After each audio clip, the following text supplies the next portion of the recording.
She says, quote, "My date with Pablo was fantastic. I met him through a friend of mine, and he'd only been in Australia for 2 weeks when he asked me out. He really knew how to show a girl a good time. We went out for drinks, then dinner, and then a walk on the beach where he told me all about his family and dreams for the future.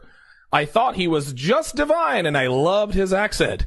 It helped that he was also a gorgeous-looking man." The last thing she said right there, he was also a gorgeous-looking man. That is the only thing she cared about. She didn't give a damn about his family or his dreams or his dreams for the future.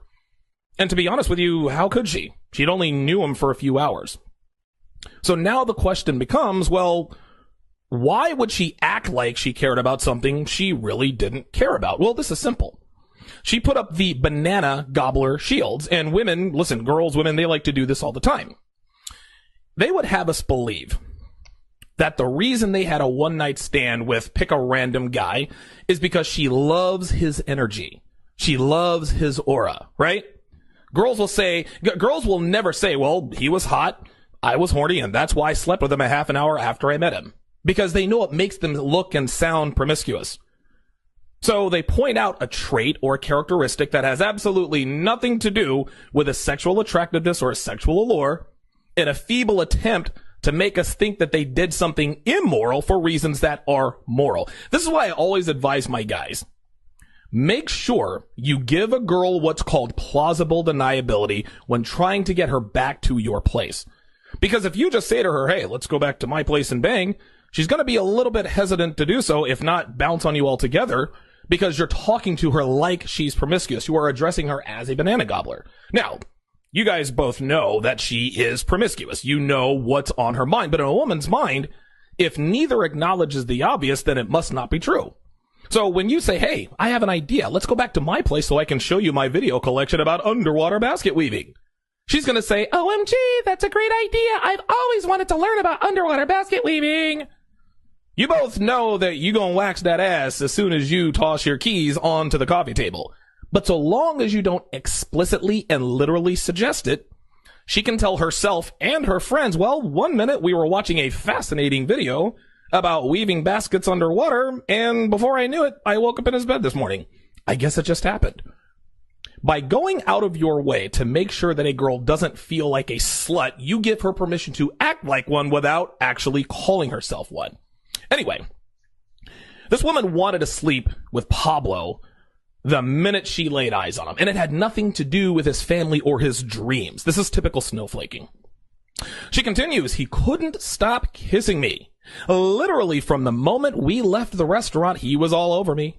Not in a sleazy way, because I was so attracted to him I didn't mind. But he'd be kissing my face, my arms, my hands, my neck. Let me switch slides here. My neck, she says. There we go. He was just an incredibly sensual man, and the whole night felt like this amazing seduction.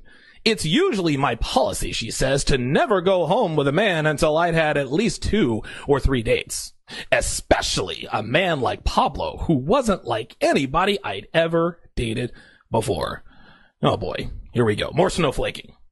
More snowflaking. It's her policy not to sleep with a man until she's had at least 2-3 dates. I'm calling bullshit. Now, I'm not going to sit here and act like I'm the only one who rolled my eyes when she talked about her policy, because anybody who watches this show can spot that immediately. Okay, you guys, I often call you guys the most educated audience in the manosphere. This is for a very good reason. Okay? Now, there may be some women watching my show thinking, well, how do you know this isn't her policy? She could be telling the truth. No, she's not. And the reason we know she's not is because she felt the need to tell us. And the reason she told us is because she did the opposite of what she said she normally does. Women do this all the time, guys.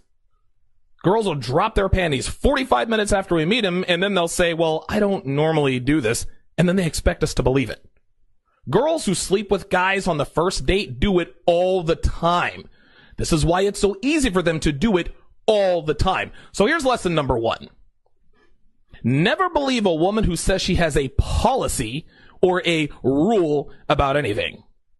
When they say this out loud, it quite literally means the opposite. If a girl has a rule about not sleeping with guys on the first date, it means she sleeps with guys on the first date. A woman who says she has a policy against sleeping with married men does indeed sleep with married men.